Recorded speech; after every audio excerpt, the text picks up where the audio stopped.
Students, welcome to our channel focus classes. जैसे कि last class में हम लोगों ने प्लांट टिश्यूज कंप्लीट किया था और आज हम लोग एनिमल टिश्यूज स्टार्ट करने जा रहे हैं। तो कल हमने एनिमल टिश्यू का एक चार्ट देखा था जिसमें फर्स्ट था एपिथेलियल टिश्यूज। तो एपिथेलियल टिश्यूज आज हम स्टार्ट कर रहे हैं। तो एपिथेलियल टिश्यूज होता कहाँ है, होता क्या है और कहाँ पर प्रेजेंट होता है, ये सब देखते हैं। तो what is epithelial tissues? It is simplest type of tissue in animal. मतलब कि एनिमल्स में जितने भी टिश्यूज प्रेजेंट होते हैं उनमें ये सबसे ही सिंपल टाइप का टिश्यू होता है। It is simplest type of tissue in animal. Animals के जितने भी टिश्यूज हैं उनमें सबसे सिंपल टिश्यू एपिथेलियल टिश्यूज होते हैं। It is composed of one और मोर लेयर ऑफ सेल्स। इसका मतलब है कि ये जो टिश्यूज होते हैं, जैसे कि हम जानते हैं कि टिश्यूज जो होते हैं वो सेल्स के ग्रुप से बनते हैं। तो ये वाले जो टिश्यूज हैं यानी कि एपिथेलियल टिश्यूज एक या एक से ज्यादा लेयर के भी बने हुए हो सकते हैं। किसकी लेयर होंगी? वो सेल्स की लेयर होंगी। तो it is composed of one and more layer of cells. Cells की एक या एक से ज्यादा टाइप की लेयर से ये बने हुए हो सकते हैं। थर्ड पॉइंट है इसमें, these tissues possess very little of no intercellular space. These tissues possess very little of no intercellular space. इसका मतलब क्या है? ये जो टिश्यूज होते हैं उनकी सेल्स के बीच में कोई भी स्पेस प्रेजेंट नहीं होता, या फिर ये बोल सकते हैं ये जो टिश्यूज होते हैं इनमें जो स्पेस होता है सेल्स के बीच का वो बहुत कम होता है, यानी कि बहुत लिटिल स्पेस होता है। अब इसके बाद आता है it contains a special form of matrix. ये जो टिश्यूज है एपिथेलियल टिश्यूज एक स्पेशल टाइप की मैट्रिक्स को फॉर्म करते हैं। वो जो मैट्रिक्स होती है वो एक प्रोटीन की बनी हुई होती है जिसे हम बोलते हैं कोलेजन। It's collagen protein. तो इसकी जो मैट्रिक्स है स्पेशल फॉर्म होती है इसकी, जो किसकी बनी होती है? कोलेजन प्रोटीन्स की बनी हुई होती है। जैसे कि आप लोगों ने जब प्रोटीन पढ़ा होगा तो प्रोटीन में देखा होगा प्रोटीन्स में कोलेजन प्रोटीन होती है जो एनिमल्स में ज्यादा अमाउंट में मिलती है। ओके, फिर नेक्स्ट है it is present on the skin. ये प्रेजेंट कहाँ कहाँ होती है? अब इसका मतलब इसकी लोकेशन पर आ गए कि ये कहाँ कहाँ प्रेजेंट होती है। तो फर्स्ट है it is present on the skin and lining of buccal cavity and third है lining of blood vessels. Okay, तो ये जो टिश्यूज हैं यानी कि एपिथेलियल टिश्यूज कहाँ कहाँ प्रेजेंट होते हैं? स्किन पर प्रेजेंट होते हैं, सेकंड बकल कैविटी पर प्रेजेंट होते हैं, और थर्ड ये जो होते हैं ब्लड वेसल्स की लाइनिंग पर भी प्रेजेंट होते हैं। अब इसके बाद आते हैं हम इसके टाइप्स पर। एपिथेलियल टिश्यूज भी इसके अलग अलग टाइप्स हैं। तो फर्स्ट पढ़ेंगे हम इसके किसके बेस पर? शेप के एंड फंक्शन के बेस पर। पहले इसका डायग्राम देख लेते हैं। तो ये जो टिश्यूज हैं कैसे थे? एक या एक से ज्यादा लेयर हो सकती हैं सेल्स की। तो यहाँ पर जो डायग्राम दिखाया है इसमें सिर्फ सिंगल लेयर में दिखा रहे हैं। तो ये क्या है? एक सेल है, ये दूसरी सेल है, ये अलग है, ये नेक्स्ट सेल है। तो अलग अलग तरह की सेल्स हुई। अब ये जो सेल्स हैं सिंपल एक लेयर में या फिर हो सकता है इनसे भी एक और लेयर में प्रेजेंट हो, लेकिन ये वन या टू लेयर में प्रेजेंट होती हैं। नेक्स्ट, अब इसमें क्या क्या है सेल्स में? जैसे कि सेल्स का जानते हैं आउटर लेयर को हम बोलते हैं सेल मेम्ब्रेन, और इसके अंदर न्यूक्लियस प्रेजेंट होगा। तो ये हुआ न्यूक्लियस। अब जो सेल का पार्ट न्यूक्लियस के बाकी का जो बचा इसे क्या बोलते हैं हम? साइटोप्लाज्म। ओके, तो आउटर लेयर सेल मेम्ब्रेन, इसके अंदर न्यूक्लियस प्रेजेंट है, और जो इसका लिक्विड सब्सटेंस है इसे बोलते हैं हम साइटोप्लाज्म। तो ये जो स्ट्रक्चर है वो है एपिथेलियल टिश्यूज का। अब एपिथेलियल टिश्यूज में फर्स्ट हम स्टार्ट कर रहे हैं स्क्वैमस एपिथेलियल टिश्यूज। तो स्क्वैमस एपिथेलियल टिश्यूज क्या होते हैं और किसके बने हुए होते हैं? It made up of thin, ये कैसे होते हैं? थिन होते हैं, फ्लैट होते हैं एंड पॉलीगोनियल सेल्स के होते हैं। मतलब ये जो टिश्यूज हैं थिन होंगे काफी।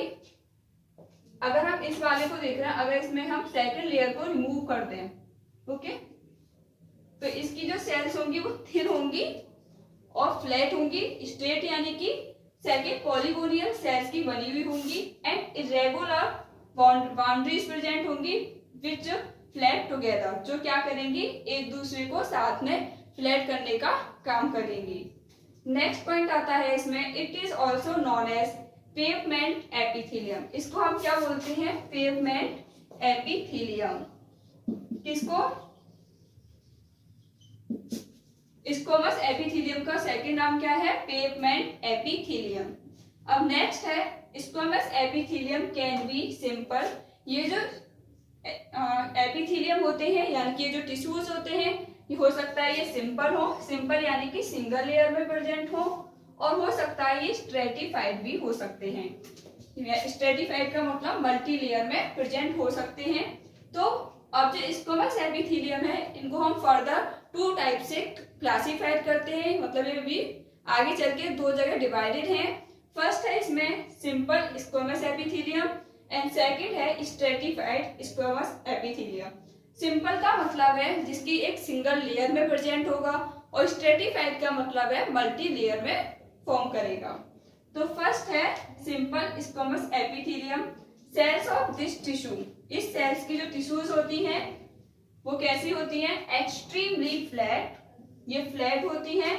फॉर्म अ डेलिकेट लाइनिंग, जो क्या करती हैं? एक डेलिकेट लाइन को फॉर्म करती हैं। जैसे कि ये वाला जो स्ट्रक्चर था, इसमें एक स्ट्रेट लाइन जाएगी और सिंगल लेयर में प्रेजेंट होगा, तो इसे बोलेंगे हम simple squamous epithelium. Next, it is present on lining of blood vessels. अब ये प्रेजेंट कहाँ होती हैं? एक हमने कॉमन बताया था कि ये कहाँ प्रेजेंट होंगी? स्किन पर, बकल कैविटी पर एंड ब्लड वेसल्स पर। अब इसके बाद जब हम स्क्वैमस पढ़ रहे हैं, जो स्क्वैमस हमने 2 तरह की पढ़ी, सिंपल एंड स्ट्रेटिफाइड। तो सिंपल जो स्क्वैमस एपिथेलियम है वो कहाँ प्रेजेंट होंगी? Lining of blood vessels, blood vessels की लाइनिंग पर प्रेजेंट होंगी। सेकेंड है वाउमेंस कैप्सूल्स पर प्रेजेंट होंगी, मतलब उनकी जो लाइनिंग होंगी वाउमेंस कैप्सूल्स की, वो किसकी फॉर्म होंगी? सिंपल एपिथेलियम टिश्यूज की। नेक्स्ट है लंग्स एल्वियोलाई, एल्वियोलाई में प्रेजेंट होंगी कौन से टिश्यूज? Simple squamous epithelium.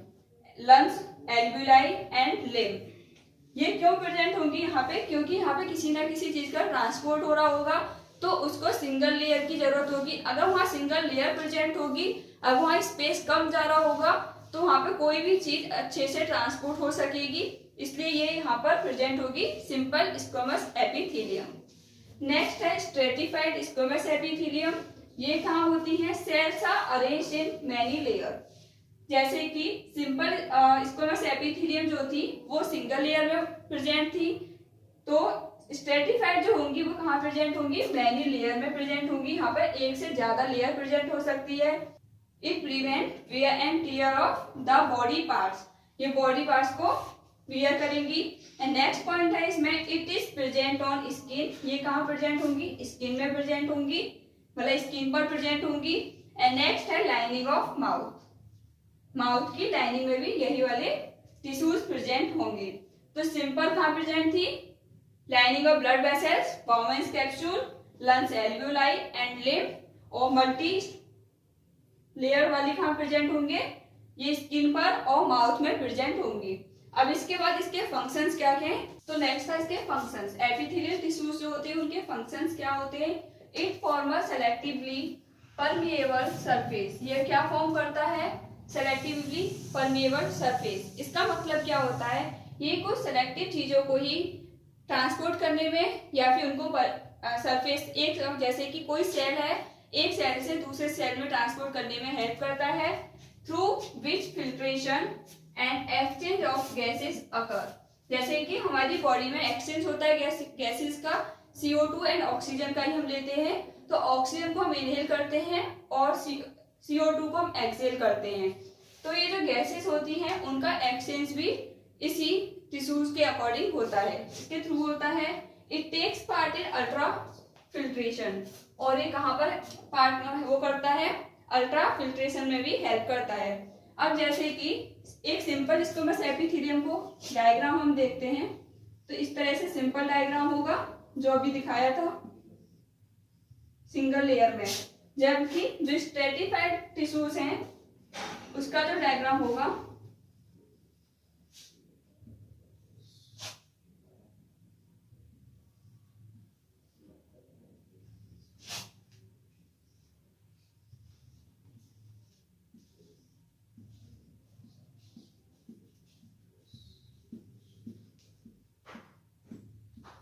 वो इस तरह से होगा। इसमें क्या है, सिंगल लेयर है, सिंगल लेयर यानी कि सिंपल स्क्वैमस एपिथेलियम, और यहाँ पे मल्टी लेयर है, फर्स्ट लेयर ये है, सेकंड लेयर है और ये थर्ड है। और ये इसके रूल्स को भी फॉलो करता है, जैसे कि इसके बीच में, इनकी सेल्स के बीच में कोई भी इंटरसेलुलर स्पेस प्रेजेंट नहीं है। तो ये जो हुआ, ये हुआ स्ट्रेटिफाइड स्क्वैमस एपिथेलियम। ओके, तो आज एपिथेलियल टिश्यू कंप्लीट होता है। अब कर जो करेंगे हम स्क्वैमस के बाद, वो करेंगे cuboidal epithelial cuboidal tissues. Okay, तो आज के लिए इतना ही काफी है। So thank you so much for watching my video and please like, share and subscribe. Thank you.